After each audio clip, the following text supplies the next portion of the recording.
Hai everyone, welcome to Om Brewok Story. Semoga kalian sehat selalu dan diberikan rezeki yang berkah ya. Kali ini Om akan membahas alur cerita film action dari Bengali yang berjudul Tandop keluaran tahun 2025. Film ini mengisahkan seorang pemuda miskin yang difitnah oleh pemerintah sehingga dia harus ditahan di penjara paling kejam di Bangladesh. Nggak terima diperlakukan semena-mena, dia pun berniat membalas dendam dengan cara menggulingkan pemerintahan yang telah membuat dia sengsara dengan cara paling gila dan plot twist. So, nggak usah pakai banyak ngomong dah, langsung aja bemper Om Brewok Story.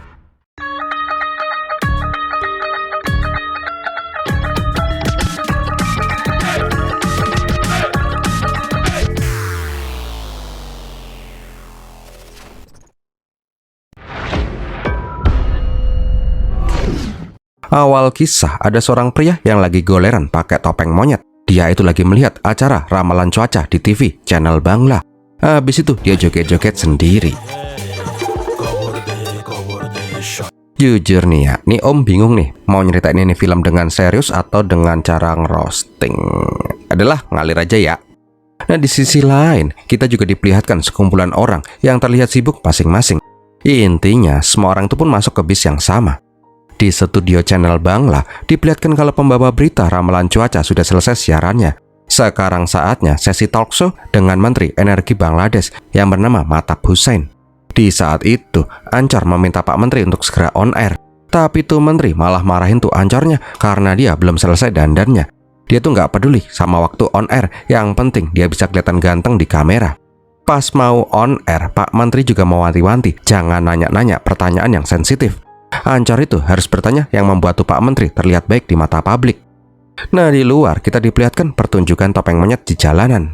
Terus hubungannya sama film ini apaan Om? Ya ndak tahu, Om juga nggak tahu kok. Sebelum lanjut, Om mau terima kasih dulu nih untuk kakak-kakak yang sudah nraktir Om super thanks.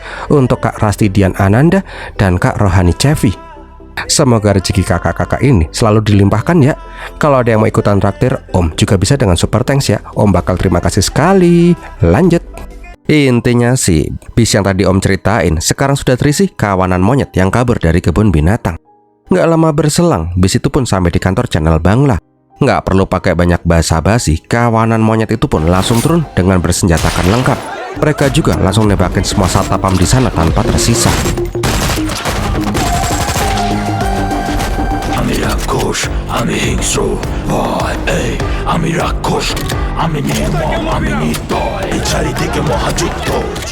Nggak butuh waktu lama, mereka langsung merangsek masuk ke ruangan Pak Menteri Hussain lagi podcast. Mereka juga langsung menyandra semua orang. Nggak lupa nih ya, pemimpin monyetnya joget-joget dulu. Setelah puas joget-joget nggak jelas, pemimpin monyet pun langsung menembak Menteri Hussain. Ngehenya, penembakan itu disiarkan secara live. Bukannya panik, pemimpin monyet yang bernama Shadin malah membuka topengnya. Dia bilang ke kamera, pertunjukan dimulai. Nggak lama kemudian, kita kembali diperlihatkan atraksi topeng monyet di jalanan. Itu nggak penting lah, Om skip aja ya. Nggak lama kemudian, polisi pun berdatangan ke kantor channel Bangla. Sebagai salam perkenalan, polisi pun langsung dikasih tembakan penuh cinta. Tak pelak, berita tentang penyanderaan kantor berita channel Bangla pun menjadi viral. Tim SWAT pun diterjunkan untuk mengamankan lokasi.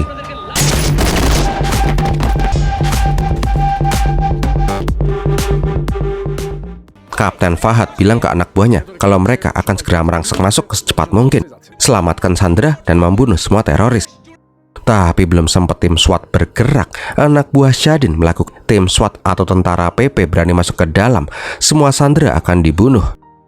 Pas si Shadin lagi asik makan nasi padang, pemimpin redaksi channel Bangla malah sok keras. Dia itu marah-marah ke para teroris. Kalau sampai ada karyawannya yang terluka, mereka semua akan menerima akibatnya. Tentu aja Shadin langsung menaruh perhatian ke orang ini dong. Bangke, main pelorotin aja tuh celana. Shadin pun mengancam, kalau ini Pak D nggak nutup mulut, kolornya itu juga akan dipelorotin dan akan disiarkan secara live biar seluruh Bangladesh bisa ngeliat tuh ulet bulu Pak D yang uget-uget kalau kedinginan. Cuman diancam kayak gitu, tuh Pak D pun langsung pleret terkencing-kencing. Nah pas mau ke toilet buat pipis, malah just monyet. Shadin ini sangat nggak suka ngeliat ada orang munafik, apalagi mereka itu sama-sama udah punya pasangan. Mana tuh mbak-mbak belum sempat benerin kancing bajunya lagi. Alhasil tuh mas-mas pun langsung mau ditembak. Untung aja dari luar Fahad menyuruh semua teroris untuk menyerah pakai toa. Bentar, itu tentara rendang oren-oren kenapa ikutan penggerebekan sih? Oh, pantes mulai masuk akal sekarang. Ya wis lah. Karena diganggu, Shadin pun kembali live di TV. Shadin memberi ultimatum di siaran langsungnya itu. Dalam waktu 1 jam, 4 orang itu harus dibawa ke gedung. Menteri Agama Manoyem Chowdhury, mantan kepala polisi Rafiqullah, pemilik stasiun TV Fayez Karim, dan seorang jurnalis terkenal. Kalau enggak, akan ada kehancuran besar yang akan diterima oleh Sandra itu. Untuk membuktikan keseriusannya, Shadin meledakkan sebuah bis di luar gedung. Karena ultimatum itu, 3 orang yang disebutkan pun langsung panik. Pertama, Menteri Agama Manoyem. Di saat itu, sekretarisnya ingin masuk ke dalam karena emergensi parah. Tapi penjaga nggak memperbolehkan tuh sekretaris masuk. Karena Pak Menteri Manoyem lagi bersama ibunya yang sedang sakit sendelip-sendelip sakratul maut. Diceritakan kalau Manoyem itu sangat menyayangi ibunya. Setelah selesai dengan ibunya, Manoyem ditelepon oleh Menteri Dalam Negeri. Intinya sih, Manoyem itu harus datang ke kantor channel Bangla sesuai tuntutan teroris. Nggak cuma Manoyem, Fayez Karim dan si Rafiq juga disuruh datang. Tentu aja mereka semua menolak mentah-mentah karena mereka juga masih sayang nyawa. Singkat cerita, mereka bertiga pun dikumpulin di kantor Menteri Dalam Negeri. Ibu Sabila juga bingung kenapa teroris itu menginginkan 3 orang ini plus dengan jurnalis senior. Nah, di kala itu mereka pun saling salah-salahan. Singkat cerita, mereka harus mencari jurnalis senior yang bisa ikut bersama mereka. Tapi siapa? Orang normal pasti nggak akan mau ikut ke dalam kandang macan. Di saat itu, Fayez kepikiran satu nama, jurnalis tanpa rasa takut yang bernama Sarah Ali.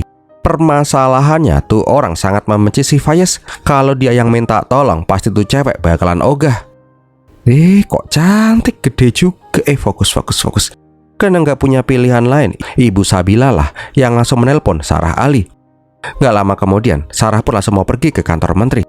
Di sana, ibunya si Sarah meminta si Sarah untuk tidak pergi karena pekerjaan Sarah itu terlalu berbahaya. Namun Sarah bilang dia harus melakukan ini semua agar semua clear.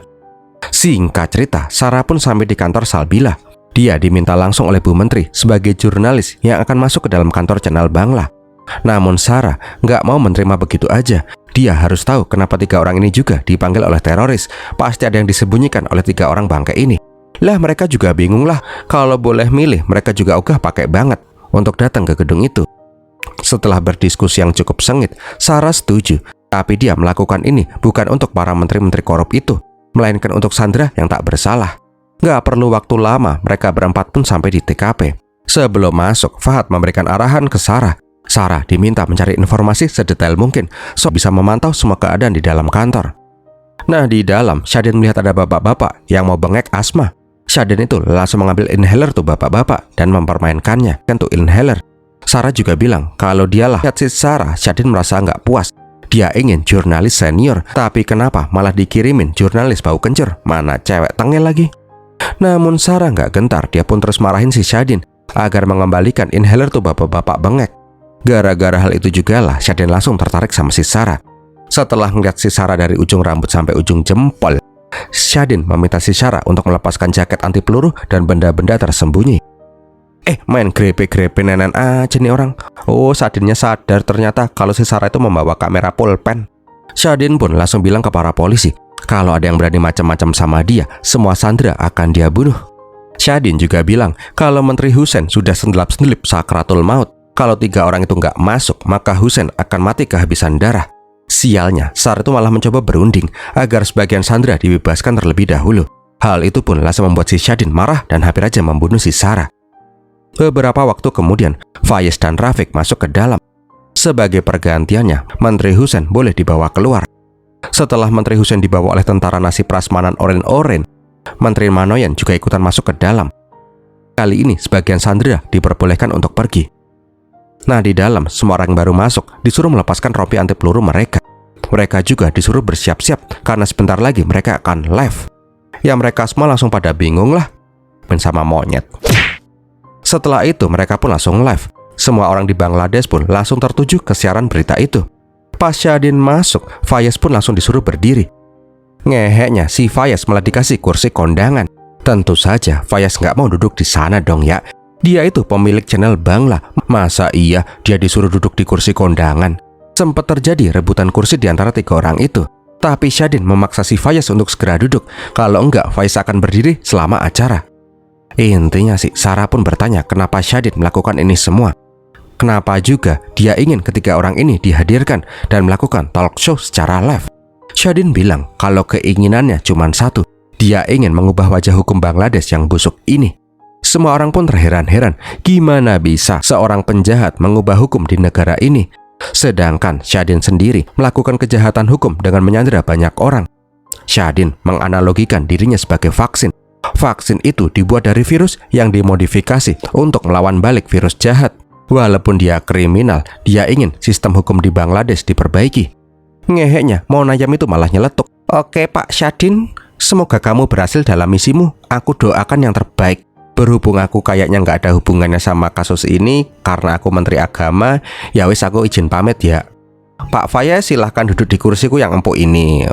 Enak aja mau cabut, duduk. Nah di saat itu Sarah pun kembali bertanya kenapa Syadin ingin mengubah hukum di negeri ini, apa alasannya? Ya udah deh, Syadin pun mengungkapkan namanya. Oh iya, BTW dari tadi itu orang-orang belum pada tahu nama asli si Syadin. Baru sekarang dia tuh ngasih tahu. Om jelasin daripada kalian bingung. Oke ya, lanjut ya. Setelah Syadin mengungkapkan nama aslinya, polisi pun langsung mencari backgroundnya si Syadin. Nah di sisi lain, ada bapak-bapak yang lagi makan seketika langsung pergi dari kantornya pas melihat berita itu. So, habis itu kita flashback 5 tahun yang lalu. Diceritakan, Syadin yang masih tinggal di kampung. Suatu malam, pacarnya si Syadin datang ke rumah sambil bersembunyi-sembunyi. Nesha itu sengaja datang karena dia tuh kangen sama si Syadin. Tapi Syadin malah panik sendiri karena kalau sampai ketahuan tetangga, mereka bisa digerebek. Intinya aja nih ya, mereka itu udah pacaran lama dan mereka juga saling mencintai. Nesha ingin hubungan mereka dibawa ke jenjang yang lebih serius, yaitu pernikahan. Tapi Syadinnya malah bingung, sekarang dia tuh masih jadi pengangguran. Syadin aslinya sangat ingin meminang si Nesha, tapi bapaknya Nesha itu pasti nggak akan menerima menantu seorang pengangguran. Nesha pun meminta si Syadin untuk terus berusaha, soalnya tadi ada cowok pilihan bapaknya yang datang untuk melamar si Nesha. Nesha nggak bisa membayangkan menikah dengan orang yang nggak dia cintai. Syadin pun berjanji dia akan segera mendapatkan pekerjaan yang layak dan melamar Nesha secepat mungkin. Beberapa hari kemudian, Syadin memberanikan diri mendatangi bapaknya si Nesha. Dia berniat bicara serius dengan calon bapak mertuanya itu. Pak Broto udah tahu sih ya apa yang mau dibilang sama si Syadin. Dia pun ngasih syarat kalau Syadin mau meminang anaknya, Syadin harus mendapat pekerjaan dalam waktu 2 bulan ini. Kalau nggak bisa, Nesha akan dinikahkan dengan cowok yang udah mapan. Karena ultimatum itu, Syadin pun langsung panik. Itu marah sama bapaknya yang merupakan kepala sekolah yang cukup terpandang di kota. Bapaknya itu nggak mau membantu si Syadin dengan koneksinya. Menurut si Salam, bapaknya si Syadin itu, kejujuran adalah yang utama. Dia nggak mau nepotisme agar putranya bisa diterima kerja dengan jalur koneksi. Karena ribut dengan bapaknya, Syadin pun memutuskan untuk merantau ke ibu kota, Dhaka. Dia berniat mencari pekerjaan yang layak di kota besar. Namun harapan cumanlah harapan. Sebulan setelah dia merantau, Syadin masih aja belum bisa mendapatkan pekerjaan apapun. Setiap hari dia melamar pekerjaan, tapi hasilnya selalu saja nihil. Namun, Syadin itu tidak pernah patah semangat. Ketika dia menelpon si Nesha, dia pasti bilang akan segera mendapatkan pekerjaan. Sampai suatu hari, Syadin mendapatkan email yang selama ini dia tunggu-tunggu. Email kalau dia diterima di sebuah perusahaan. Nggak pakai mikir panjang, Syadin langsung menelpon si Nesha dan memberitahu kabar gembira itu. Nesha yang ikutan gembira juga langsung bilang ke ayahnya kalau dia akan segera menikah karena Syadin sudah mendapat pekerjaan di perusahaan besar di Dhaka. Tapi kenyataan tak seindah yang diharapkan. Pas Syadin datang ke kantor, manajer perusahaan itu langsung meminta maaf karena mereka melakukan kesalahan. Seharusnya email itu tidak dikirim ke Syadin, jadi Syadin itu dipersilahkan untuk pulang. Seketika hidupnya Syadin pun langsung hancur pas mendengar hal itu. Dia pun memohon ke Pak Manajer agar dia bisa diterima bekerja. Dia itu mau kerja apapun di perusahaan itu. Syadin juga menceritakan kalau dia sudah terlanjur bilang ke kampung kalau dia sudah bekerja. Namun Pak Manajer malah mengusir si Syadin. Nah di saat diusir itu, OB perusahaan ngasih tahu kalau seharusnya posisi itu emang diisi oleh si Syadin. Tapi kemarin keponakan manajer datang untuk meminta pekerjaan. Alhasil posisi itu pun diberikan ke keponakannya manajer. Ketika pulang ke kontrakan, pemilik kontrakan meminta Syadin membayar kontrakan untuk bulan depan. Tapi Syadin bingung karena dia udah tidak punya uang sama sekali. Untung aja tuh pemilik kontrakan baik hati. Dia menawarkan Syadin menjadi kurir paket. Syadin itu diperbolehkan pakai motornya. Siang hari, Syadin bisa melamar pekerjaan. Malam harinya dia bisa ngantar paket keliling. Mendengar ceritanya si Shadin, 3 orang bangke itu pun bertanya, kalau Shadin gak dapat pekerjaan, bukankah itu bukan salah mereka? Kenapa mereka yang harus disalahkan? Sek toju, aku belum selesai cerita tuh lo yo. Oh iya wis, lanjut. Shadin pun masih aja belum bisa dapat pekerjaan. Akhirnya dia pun berniat bilang jujur ke Nesha. Tapi pas menelponnya yang datang untuk menentukan tanggal pernikahan mereka, Nesha itu malah langsung ngasih tuh telepon ke bapaknya. Sama aja kayak si Nesha, belum sempat Shadin menjelaskan, mereka sudah menetapkan hari pernikahan si Nesha dan si Shadin, yaitu 2 minggu lagi. Seketika, Shadin langsung tidak bisa berkata apapun. Shadin pun hidup dalam kebohongan. Dia selalu bilang ke Nesha kalau sekarang dia sudah bekerja. Shadin juga sering bilang kalau dia sedang meeting bersama dewan direksi, makan makanan yang sangat enak-enak. Padahal dia cuma makan roti sama pisang aja sehari sekali.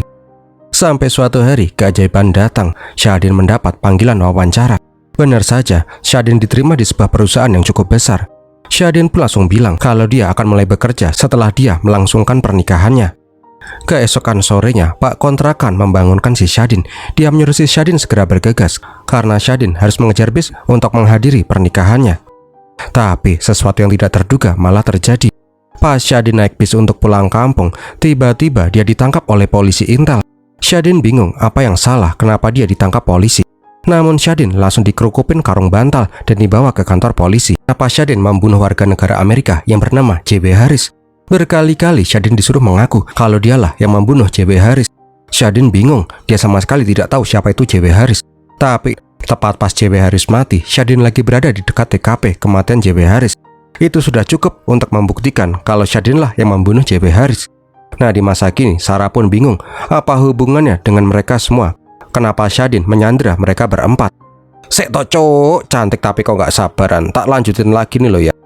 Karena Shadin ditangkap polisi, dia tidak pernah datang di hari pernikahannya. Nesha yang menunggu sangat khawatir, tapi dia tidak pernah mendapatkan kabar dari si Shadin. Di saat yang bersamaan, Shadin dibawa ke penjara super rahasia yang bernama Iron Cell. Penjahat yang ditahan di penjara Iron Cell tidak pernah melewati proses peradilan. Beberapa minggu kemudian, Shadin mendapatkan kabar kalau Nesha membunuh dirinya sendiri karena dia nggak bisa menanggung malu dan juga nggak mau dinikahkan dengan cowok lain. Pas si Shadin lagi asik cerita, Fahad menyuruh anggotanya untuk merangsek masuk ke dalam gedung.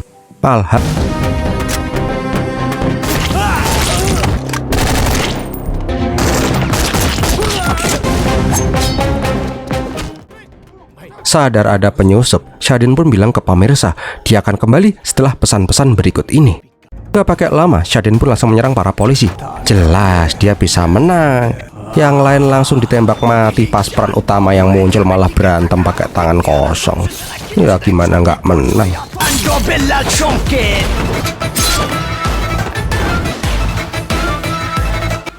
Setelah membunuh para polisi itu, nggak lupa Shadin nyempetin pipis.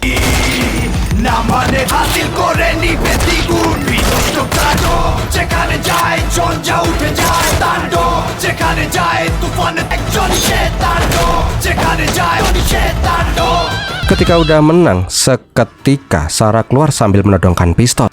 Karena hal itulah, Shadin pun langsung dikepung oleh pasukan SWAT. Tapi tidak terlihat rasa takut sama sekali dari wajahnya si Shadin. Dia malah asik udut dan bilang ke anak buahnya untuk mengeksekusi semua sandera sekarang juga.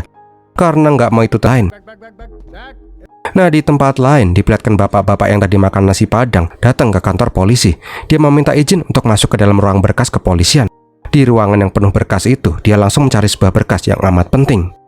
Di lain sisinya lagi, Inspektur Tarik terlihat panik dan menelepon seseorang. Dia yang dulu menangkap si Shadin merasa ada yang janggal dalam kasus itu.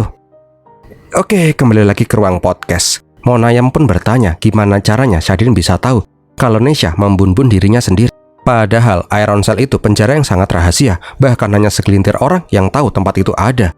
Shadin pun bercerita, setelah beberapa bulan ditahan di sana, Shadin tetap aja nggak mau mengaku kalau dia yang membunuh J.B. Harris. Setiap hari dia disiksa tanpa belas ampun. Sampai suatu saat, penjara Iron Cell mendapatkan tahanan baru dibawa ke tempat eksekusi. Seperti biasa, Shadin akan disiksa agar dia mengaku. Setelah digebukin sampai nyonyor-nyonyor, Monir menunjukkan sebuah foto yang memperlihatkan kalau bapaknya si Shadin itu telah tewas mati dibunuh oleh polisi. Monir juga bilang kalau calon istri Shadin juga sudah mati menggemoverkan hidupnya sendiri. Jadi Shadin udah nggak punya alasan lain untuk kembali ke dunia luar. Monir meminta Al-Gojo terus menyiksa si Shadin.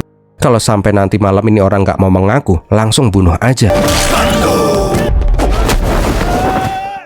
Dunia acak, bastut ko amare disna kono leka mo bubila tundalo. Mechando quella di modiso visha.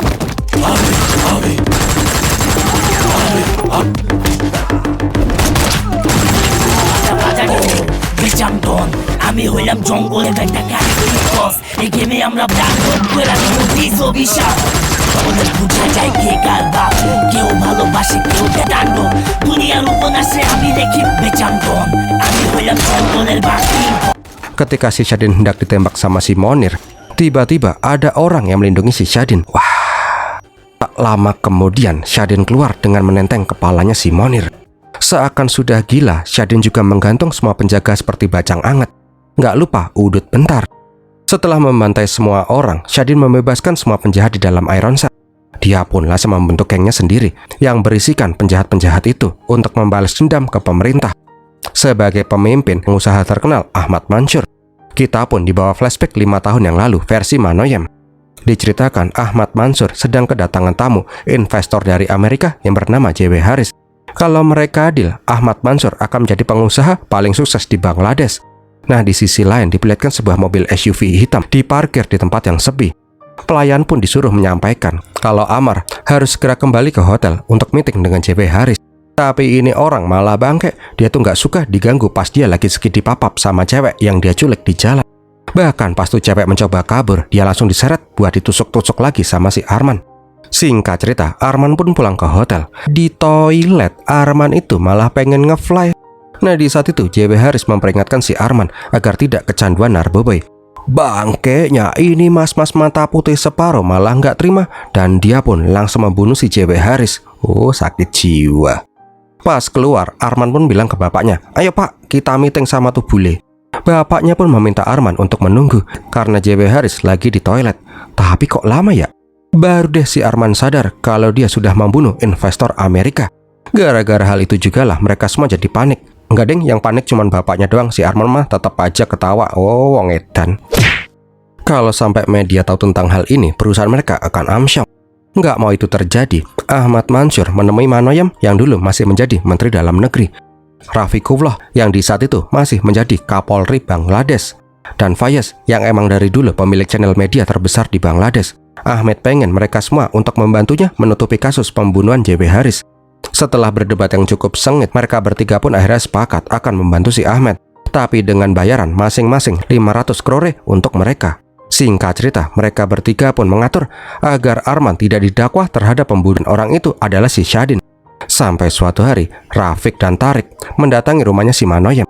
Tarik pun langsung ngebacot, ada yang janggal dengan penangkapannya si Shadin. Orang itu tidak punya catatan kriminal sama sekali. Ketika ditangkap, dia itu sedang ingin pulang untuk menghadiri pernikahannya. Nggak mungkin tuh orang punya motif untuk membunuh J.W. Harris. Seketika, Manoyem pun langsung marah. Manoyem juga meminta si Rafiq untuk memutasi si Tarik yang kepo itu. Rafiq pun berjanji, hal itu tidak akan terulang kembali dan si Tarik tidak akan mengikuti kasus itu lagi. Namun Rafiq punya permintaan, ada seorang jurnalis yang usil. Jurnalis itu mencoba membuka tabir misteri kematian J.W. Harris yang janggal. Dan jurnalis itu adalah Sarah Ali. Rafiq ingin Sarah dibungkam agar tidak mengungkit-ungkit kasus mereka.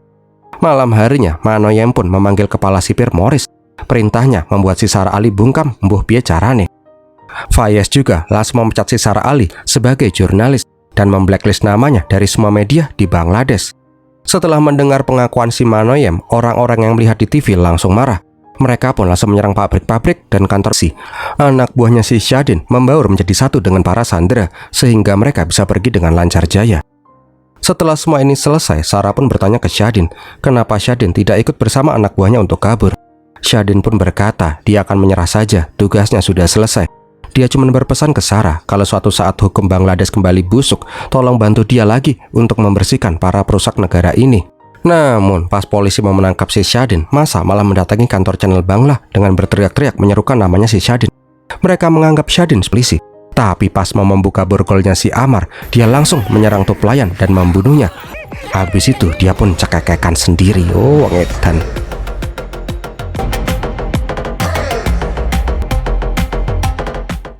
Nah, di lain tempat diperlihatkan Shadin yang dibawa dengan mobil tahanan kantor polisi. Di tengah jalan ada seorang inspektur yang bilang ke Shadin kalau saatnya telah tiba. Seketika iring-iringan mobil itu dicegat oleh geng monyet. Alhasil semua polisi yang mengawal Shadin langsung tewas dibunuh. Plot twistnya lagi, inspektur itu merupakan anak buah si Shadin sejak awal. Keren, banyakan plot twist. Nggak lupa sih ya, si Shadin joget-joget dulu.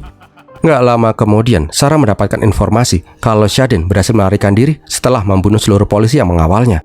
Sarah jelas saja nggak mau percaya kenapa Shadin melakukan hal itu.